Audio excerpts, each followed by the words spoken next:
Mais quelle surprise! Bonjour monsieur Gourouet, vous allez bien? Ça va et toi? Ouais, très bien, très bien.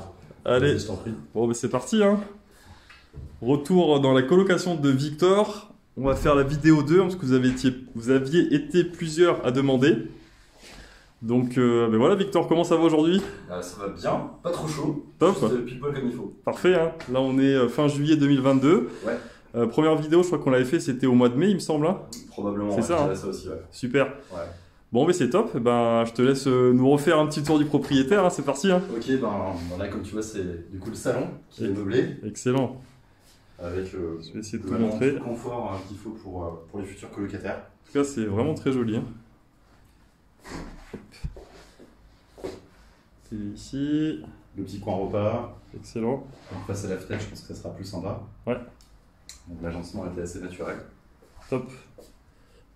Super. Les rideaux pour un peu plus d'intimité. Je te montre la première chambre. Allez, c'est parti. Ok. Donc ici, après vous.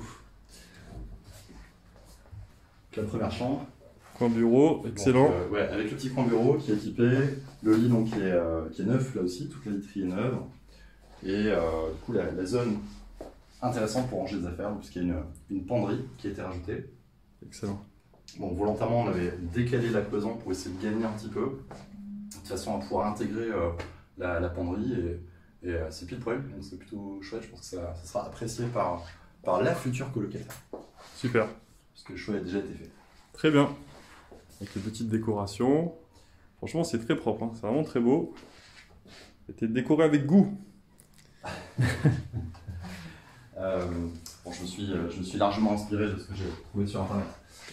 C'est pas une création de moi-même. Bon, de ce côté-là, il y avait la cuisine qui était dans son jus complet la fois Oui, dernière. ça c'est vrai. Les meubles étaient entièrement démontés, voire encore disposés, découpés un peu à la hâte, parce que j'avais fait ça rapidement, il y avait besoin d'en dégager certains. Donc là, c'est une cuisine suédoise, pour pas citer de marque. Ça va. Voilà. Je pense qu'on a tous vu quelle marque c'était. Mais il n'y a pas de jaune ni de bleu. C'est ça. Ok, donc qui est entièrement équipé. Donc pour l'anecdote, et pour ceux qui prendraient une cuisine suédoise, je vous suggère de prendre une partie de l'électroménager d'ailleurs chez eux, parce que ça a été une vraie galère pour pouvoir installer le lave-vaisselle. D'accord. Voilà, parce que globalement j'ai dû commander un système d'installation particulier que j'ai commandé en Hollande. Ok. Donc bref, ça marche bien, mais pour plus de simplicité, prenez directement chez I machin. D'accord. Ça marche. Voilà, donc relativement fonctionnel, avec tout le nécessaire pour pouvoir prendre le petit-déj confortablement. Four à et faire, micro-ondes, ouais. four traditionnel, Des plaques à induction. plaque à induction. Donc ça, c'est vrai que c'est un tip important, mais éviter le gaz dans les colocations. On sait jamais ce qui peut se passer, hein. Donc voilà là-dessus. Franchement, c'est top, hein. Vraiment. Ouais, puis bien penser à jointer tout. Je pense que c'est important parce que ce qui a fait que l'ancienne cuisine était inexploitable, c'est que les joints étaient foutus. Mm. Donc ça s'était infiltré d'eau et rapidement le plan de travail était acheté, quoi. Ok. Voilà, donc là il manque encore des tabourets pour pouvoir déjeuner confortablement, mais ça arrive incessamment sous peu. Super. Bon, on va continuer de ce côté-là. Allez, c'est Est-ce parti. qu'il est nécessaire dans les toilettes, tu veux les voir? Non, je pense que c'est bon, hein. Elles sont ici, voilà. Très bien, donc là on est du côté de la salle de bain. Excellent. Bon, dans la salle de bain, j'ai quand même conservé certains éléments qui étaient déjà existants, notamment en fait le meuble vasque. Malgré tout, il était un petit peu abîmé, donc je l'ai refait, je l'ai repatiné. D'ailleurs, j'ai aussi refait un peu la robinetterie parce que les évacuations, c'était pas terrible. La douche a été conservée en fait telle qu'elle. Bon, j'ai rajouté des petits éléments de déco puisque c'était juste des carreaux blancs initialement. Et par contre, j'ai changé la robinetterie parce qu'elle était vétuste. Donc là, on est parti sur un truc, un standard plutôt assez haut de gamme, mais sans que ce soit excessif en termes de tarifs. Parfait. Super. Et donc, il nous reste les deux dernières chambres. Absolument. Ça marche. Donc les deux chambres, je vais vous amener de ce côté-là. Donc côté droit, ce qui a changé, c'est qu'initialement, le placard faisait toute la largeur. Oui. Et donc on a décloisonné et puis on a recloisonné au milieu, ce qui fait que on a deux penderies disponibles. D'accord. Puisque pour ceux qui se souviennent de la première vidéo, il y avait un énorme meuble qui était là, qui faisait office de penderie. Exactement. Qui mangeait beaucoup de place. Et donc là, l'intérêt, je vais montrer ça après, mais c'est que il y a des penderies équivalentes des deux côtés. Et donc il y a de la place disponible après dans les chambres. Excellent. Et donc c'est aménagé selon les mêmes modalités que les deux autres chambres. Donc dans chaque chambre, il y a le lit en 140, confortable, avec la tête de lit, pour éviter d'abîmer les peintures, même si elles sont neuves et qu'elles devraient durer dans le temps logiquement. Pour autant, je pense que la tête de lit, c'est pas mal. Et puis le petit bureau et la penderie. Excellent. Hein. Et la déco qui va bien. Bon, mais super. Hein. Merci pour ce nouveau tour du propriétaire, Victor. Avec grand plaisir. Bonjour à tous, du coup, dans cette nouvelle vidéo, donc à nouveau avec Victor, membre de la formation IMO depuis fin 2020, qui là, du coup, donc, a réalisé sa 3e colocation. Donc on avait fait une vidéo il y a à peu près 2 mois où c'était vraiment en chantier. Donc là c'est vraiment top de pouvoir voir maintenant le truc fini qui est du coup donc, presque mis déjà en location. Oui. Donc là le but de cette vidéo c'est vraiment de vous partager un peu quelles ont été les étapes, comment ça s'est passé là depuis 2 mois, par quoi tu es passé en termes de travaux, du coup, en termes de gestion aussi, pour que tu trouves tes premiers bons colocataires. Donc juste avant ça, si tu pouvais peut-être te représenter un petit peu, nous redire qui tu es, ton parcours et qu'est-ce qui t'a motivé aussi voilà, à te lancer dans l'investissement et la colocation. Ça marche. Moi c'est Victor, donc je suis kiné, et je suis le papa de 2 enfants, je suis marié aussi. Et donc c'était ce qui m'a lancé dans la colocation, c'était une forme d'introspection qui s'est passée au moment du Covid. Je pense que je n'étais pas le seul à remettre en question ma vie. Et je me suis dit comment créer un patrimoine à destination de mes enfants. Et naturellement, je me suis dit peut-être que l'immobilier pouvait être un vecteur pour ça. Et je t'ai rencontré, ça a matché, et puis finalement, je me suis rendu compte que oui, en effet, l'immobilier, ça pouvait fonctionner. Super, excellent. Et donc là, du coup, au niveau de ce projet-là, ouais. Comment ça s'est passé du coup? Alors déjà, ce projet-là, comment tu l'as trouvé? Comment tu l'as négocié? Comment ça s'est passé? Voilà, est-ce que tu pourrais nous dire un petit peu, je dirais, l'historique et le déroulé de ce projet-là du coup? C'est assez épique en fait. J'étais en vacances chez ma sœur du coup dans les Landes. Ça faisait un moment que je cherchais des biens et je trouvais pas. Et ça faisait vraiment des semaines et des semaines où méthodiquement tous les matins je consultais mes listes de recherche du Bon Coin. Et donc en vacances, nonchalant, je regarde quand même le Bon Coin comme j'avais l'habitude de le faire. Et je vois une annonce sur un secteur que je connaissais bien, puisque j'avais déjà en fait une colocation dans la même résidence. Et sauf que j'étais un peu à distance. Donc j'envoie un mail au gars, puisqu'il n'y avait pas de numéro de téléphone de contact. On fait un petit échange de mail. Et finalement, il me donne son numéro de téléphone et on échange. Et il me dit, ok, je suis désolé, mais en fait, le bien, vraisemblablement, il va partir parce qu'il a déjà été visité, j'ai déjà une offre. Et donc là, je me dis, petit challenge, parce que le produit me plaît bien, je connais vraiment bien le secteur. Je me dis, écoutez, ce que je vous propose, c'est, si ça vous convient, qu'on fasse une visite en vidéo. Parce que je connais bien le secteur. Donc je lui explique un peu pourquoi je connais bien le secteur, je lui mens pas, je lui dis, j'ai déjà une colocation. Je lui explique aussi pourquoi en fait, j'étais investisseur. Pour pas que ça fasse requin, pour vraiment je lui montre que c'était un côté patrimonial et juste un papa qui voulait investir pour ses enfants. Et il est ok, donc un mec plutôt sympa. Et donc on fait cette visite en vidéo, et le gars était hyper franc, hyper honnête. Dès qu'il y avait un point en fait, qui n'allait pas, il me le montrait. On pourrait croire comme ça qu'il voulait pas vendre son bien, mais non, juste le mec était absolument honnête. Et à la fin de l'entretien en vidéo, de la visio, je lui dis, écoutez, moi je connais bien, vous semblez super clair, je vous prends au prix. Parce que du coup, la première offre a été faite à un prix inférieur. D'accord. Et donc, je te précisais que je vais parler de mon profil parce que ça joue après en ma faveur. Donc, on matche bien, le gars est OK. Et au final, il me dit, écoutez, j'ai déjà une offre, mais je vous aime bien, je trouve que votre profil il est plus intéressant que l'autre gars. L'autre gars, c'était un investisseur, ce que je suis dans les faits, mais peut-être avec un format un peu plus requin. Okay. Et ça joue positivement, parce que du coup, ça a matché. Et donc, on a signé quelques mois après. Quoi. Excellent, excellent. Ça, ce que tu dis, c'est très intéressant, parce que c'est vrai que ce côté-là, vraiment, de l'empathie, de la sympathie, même de l'humain, l'immobilier, c'est de l'humain. Hein. Donc, c'est vrai qu'on peut avoir cette image-là de l'immobilier où il faut vraiment être dur, être méchant. Et finalement, là, sur ce qui s'est passé, le fait que tu étais sympathique et que tu as dit quelles étaient tes motivations qui étaient quand même au-delà de l'argent, je pense que du coup, ça a matché avec la personne. Ouais, je pense qu'il y a eu un effet miroir, le gars s'est un peu retrouvé en moi, et finalement, c'était positif. C'est ça, c'est ça. Et je précise bien, en fait, quand on est dans ces liens vraiment d'empathie ou autre, on n'est pas dans de la manipulation malsaine. C'est, en fait, moi, ce que je dis, c'est qu'il faut être le plus authentique possible. Après, c'est vrai que l'immobilier, c'est quand même le business, donc il faut faire en sorte qu'on s'y retrouve. Néanmoins, je pense qu'en étant sympathique, en étant bienveillant, en étant le plus franc possible, on peut faire de bonnes affaires. Et là, c'est bien parce que du coup, c'est une preuve vivante. Donc ça, c'est top. Donc voilà, donc l'offre a été acceptée. Ouais, absolument. Donc le bien a été signé quand du coup c'était en début d'année 2022, c'est ça? C'est toute fin décembre, si je dis pas de bêtises. Toute fin décembre, début d'accord. janvier, je sais plus. Enfin, en tout cas, ouais, Super. Ou peut-être début janvier en effet. D'accord, ok, top, super. Et donc après, j'avais déjà fait les estimatifs de travaux. J'étais passé par un courtier que tu m'avais recommandé. Et pour lequel j'avais déjà eu en fait des travaux à faire et ça s'était bien passé, donc je voyais pas de raison de fonctionner différemment. Donc l'évaluation a été plutôt assez correcte. Même si il y a toujours des à côté qui font que je pense que c'est toujours intéressant de prévoir une petite enveloppe supplémentaire. Surtout en ce moment, hein. C'est vrai qu'on vous fait la vidéo en été 2022, depuis 2 ans avec le Covid, les matériaux et l'inflation, c'est vrai qu'à ce niveau-là, c'est encore plus valable maintenant, quoi, je dirais. Ouais, sans doute. Et même si l'enveloppe, comme je te dis, elle a été quand même relativement contenue, il y a toujours des choses auxquelles j'avais pas forcément songé qui sont venues se rajouter par la suite.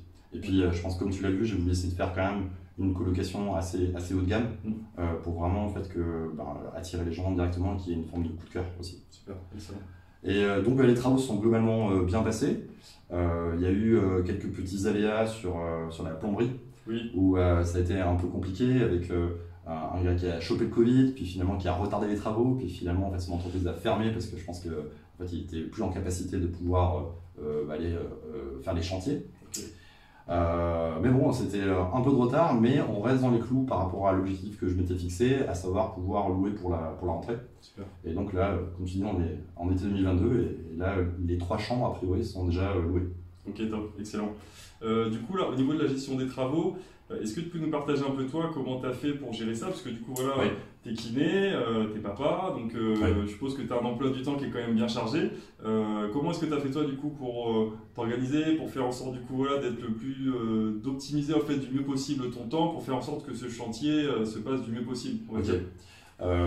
Déjà en fait, on a optimisé les moyens de communication avec la personne qui gère le chantier et avec les différents artisans. Donc je suis assez réactif par téléphone. Il se trouve que du coup la personne qui était en charge du chantier l'était aussi, donc c'est vrai que ça fonctionnait bien comme ça. Donc je pense que les moyens de communication, c'est aussi important de les fixer d'emblée pour voir si ça peut être vraiment efficient, quitte à les changer par la suite. Là, il n'y a pas eu besoin, donc finalement WhatsApp, ça a été vraiment un outil intéressant pour moi. Donc côté communication, c'était important. Et après, on a fixé un calendrier avec différentes échéances qui étaient relativement claires, où finalement on venait sur site, on voyait l'avancée des travaux, et du coup ça permettait en fait, de voir les différents trucs qu'il fallait éventuellement retoucher, ou juste constater qu'il y avait une certaine avancée des travaux aussi, donc c'était important. Et juste tu parlais d'optimisation, il se trouve que j'ai fait le choix de prendre un bien qui est quand même à proximité de chez moi, volontairement, pour pouvoir en fait venir relativement rapidement, parce que je mets une vingtaine de minutes pour venir en fait ici, si jamais en fait il y avait besoin. Et il y a des fois où il y avait vraiment besoin. Pour donner un ordre d'idée, pas dans celui-ci, mais dans l'autre colocation que j'ai acheté en même temps, il y a eu un dégât des eaux assez important, avec du coup le gardien qui m'a appelé en panique, donc il a fallu que je me rende sur site directement. Donc pour moi c'était un argument en fait déjà de base de prendre quelque chose qui était à proximité de chez moi, parce que c'était forcément un secteur que je maîtrisais à peu près bien. Mais dans ce type de situation, je pense que j'aurais été à 500 bandes, ça aurait été quand même très compliqué. C'est ça. Et ça, ce que tu dis, c'est très intéressant. Alors, je sais qu'il y a des investisseurs qui préfèrent faire des investissements à distance, que tout simplement, c'est vrai que les villes dans lesquelles ils sont, et c'est vrai que je pense qu'on peut inclure quand même Bordeaux, où c'est vrai que le prix est quand même bien cher maintenant, et pour avoir des affaires avec du cash flow, c'est quand même un peu plus compliqué maintenant. L'investissement à distance, je pense que ça peut être intéressant, mais il faut vraiment que vous ayez des personnes de confiance. Voilà, c'est vrai que dans l'idéal, si on est à moins d'1 heure de ces investissemsements, quand il y a un pépin et qu'il faut qu'on gère ça vite, je pense que c'est quand même mieux. Et je pense que ça, tu as pu expérimenter du coup. C'est ça. C'était vraiment un plus que d'être à proximité. Super, excellent. Parfait. Donc les travaux, du coup, ça c'est bon. Et comment est-ce que tu as fait ensuite, du coup, voilà, pour que tu trouves tes premiers locataires? Parce que c'est vrai que ça reste quand même, je dirais, une des étapes qui fait la plus peur aux personnes, que ce soit des bailleurs, de se dire, ok, là, tu as un bien qui est magnifique, tu as quand même pris du temps, tu as mis de l'argent. Donc voilà, comment faire en sorte de trouver les bons profils de locataires avec qui ça va bien matcher et pour faire en sorte que ton investissement, du coup, se passe bien, finalement. Ok. L'outil de choix pour ça, c'était le Bon Coin. Parce qu'en termes de visibilité, je pense que c'est vraiment la plateforme qui est la plus visible, en fait, et la plus recherchée, sur laquelle il y a le plus de monde. Donc c'est vrai que ça m'a donné en fait une exposition, une visibilité à mon annonce qui était assez importante. Mais après, au-delà de ça, parce que j'ai eu pas mal de sollicitations du coup, par Le Bon Coin, j'ai mis un process assez clair en place, de façon en fait à faire un tri déjà des personnes, parce que parfois on a des gens qui sont bon, finalement juste des gens qui peut-être je sais pas papillonnent, cherchent des annonces mais sans être vraiment investis. C'est ça. Et bon, ça parlait de petits rigolos, mais ça arrive aussi parfois de trouver Ceux sur des qui, petits rigolos. qui t'insultent par message ou qui disent pas bonjour, qui font des fautes à chaque mot. Bon, là, Toujours dispo pour voilà, l'intégration de notre façon. voilà, là ça fait un tri déjà naturel, Ouais. hein, c'est clair. Donc là, ceux-là, je te parle même pas de ceux-là, donc je les ai écartés naturellement. Ouais. Et après, donc sur les profils qui semblaient déjà un peu plus sérieux, qui avaient quand même plus envie de visiter, je suis passé par une autre plateforme en fait, sur laquelle je venais compiler les différents dossiers des candidats en fait, à la colocation. Et donc le fait de passer par cette interface supplémentaire, en plus du Bon Coin, bah, du coup ça freinait un peu, parce que les gens étaient obligés de me montrer patte blanche, donc ils montraient leur identité, ils montraient leurs ressources, etc. Donc je peux dire que ça faisait vraiment un tri assez important. Et globalement sur cette colocation-ci, où j'ai eu une vingtaine de demandes en fait, de visites initiales, C'est bien ça. bah, en fait j'en ai fait visiter juste 4. D'accord. Ok. Et sur les 4, j'en prends 3. Excellent, top, top, top. Et des profils top. Enfin, l'avenir le confirmera, j'espère. Ok, Mais en tout cas sur le papier, et puis dans l'interaction qu'on a pu avoir lors des échanges, ok, c'était vraiment top. génial. Et en termes de profil, du coup, c'était plus quoi? C'est plus des étudiants, des jeunes actifs, Ouais. c'était... C'est une super question, parce que sur l'ancienne colocation, j'étais pas très au clair par rapport à ça. Ouais. Je me suis dit, bon, peu importe, de toute façon, étudiant, jeune actif, ça m'importait peu. Mais je me rends compte que étudiants, si jamais en fait ils ont des périodes de stage, ben, ils vont être amenés à quitter les lieux sur une période qui ne sera pas forcément hyper faste pour retrouver en fait un locataire après derrière. Donc je me suis plus orienté en fait sur des profils de jeunes actifs. Ok, Mais c'est pas tout à fait vrai parce que le troisième est quand même en fait un étudiant, mais qui est en période de stage là en ce moment, enfin sur les 6 premiers mois, et qui devrait en fait pérenniser après son activité dans l'entreprise dans laquelle il fait le stage. super, excellent. Ouais. Top, excellent. Et donc là, du coup, pour les trouver, combien de temps t'as mis au final? Pas longtemps. Pas longtemps? Non, bah après, là, on est au mois de juillet, tu vois, Ouais. donc fin juillet, bon, je pense que ça commence à s'exciter. Ouais. En vrai, j'ai mis une semaine. Une semaine, top. Une semaine. Ouais, ça c'est bien ça. Super. Donc, sachant que j'ai pas mis en avant mon annonce, bon, elle a été bien pensée, j'avais réfléchi vraiment au format et aux photos que je mettais en avant, mais je l'ai pas boosté, j'ai pas payé en fait pour l'exposer davantage, quoi. Top, excellent ça, excellent ça. Et là, du coup, à titre indicatif, en termes de prix par chambre, là, du coup, tu loues à combien? Tu loues du coup avec un forfait entier? Enfin, comment? Ouais, exactement. Donc je vais faire vraiment des baux individuels, pour qu'ils soient solidaires les uns des autres. Donc j'ai décidé en fait de mettre un prix par chambre à 420 € pour la chambre. Ça marche, ok. Ce qui correspond en fait au secteur. A priori, c'est déjà en fait le prix que je pratique sur les autres colocations. D'accord. Et pour lesquels j'ai pas eu de difficulté à louer. Génial, super. Et du coup, le forfait de charge a un peu évolué. Il a un peu grossi du fait du coût de l'énergie qui a vachement augmenté ces derniers temps. Et pour te donner un ordre d'idée, on était sur 70 € de charge sur les autres colocations. Et là, en fait, on est passé à 100 € de charge à cause de l'augmentation du prix du gaz. D'accord. Donc, on est sur un montant global de 520 € en fait, par chambre. D'accord, ok, ça marche. Ok. Après, c'est les prix, hein. Et c'est vrai que il faut se dire que le marché maintenant de la colocation, c'est quand même un marché qui est quand même assez mûr, donc il y a quand même plus de concurrence aussi. Donc en termes de prix et même en termes de prestations, il faut être quand même bon. Il faut des prix qui soient quand même intéressants, avec des bonnes prestations, des emplacements qui soient bons. Mais en tout cas, voilà, là c'est ce que tu as fait et c'est ça qui fait qu'au final, en une semaine, tu as pu trouver, quoi. Donc, Il y a autre chose qui a fait que j'ai trouvé en une semaine, c'est qu'en fait, la plupart des gens qui cherchaient n'étaient pas d'ici. D'accord. Donc en fait, trouver rapidement un bien quand tu es à distance, c'est un peu compliqué. Et il se trouve qu'en fait, j'ai fait que des visites vidéo. Excellent. Et ça marchait super bien. Bon, il fallait être bien au clair, vraiment présenter les choses de façon honnête, donc c'est ce que j'ai fait. Et donc j'ai doublé ça par le fait d'avoir pris plein de photos de l'appartement dans différents points de vue, différents angles, etc. pour que ça soit vraiment, je dirais vraiment, se faire une bonne lecture de ce qu'est vraiment l'appartement. Et j'ai complété ça avec une vidéo tournée en live quoi, de l'appartement, avec un lien, et donc les gens pouvaient aller voir ce que ça donne. Quoi. Et donc ça a été vachement apprécié. Et les gens trouvaient ça vraiment, vraiment chouette. Et ce qui fait que, évidemment, tu vois, ils ne s'intéressaient pas nécessairement qu'à mon bien, ces gens-là, mais c'est peut-être un des éléments qui a fait la différence, le fait de pouvoir visiter comme ça, presque comme s'ils étaient dans le lieu. Quoi. Excellent ça. Ça c'est top. Écoute, ça c'est un tip, ce qui est excellent. Mais encore une petite question, du coup, qu'est-ce que tu conseillerais là des jeunes investisseurs, enfin voilà, des débutants qui veulent se lancer? parce que toi, au final, voilà, en un peu plus d'1 an, tu as fait quand même 3 investissements. Ouais. Donc là, du coup, c'est ton 3e. Maintenant, du coup, tu as quand même un petit recul.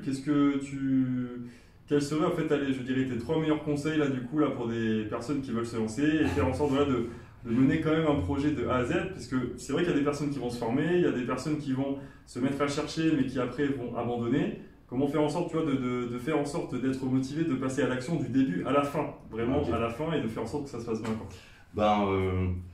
Je te dirais que les étapes que tu as décrites, un peu, moi je les ai vécues, donc je peux partager au moins en fait, un retour d'expérience de comment je m'en suis sorti finalement et comment je suis arrivé à ça. Donc en effet, la première étape, à mon sens, c'est déjà définir un projet clair.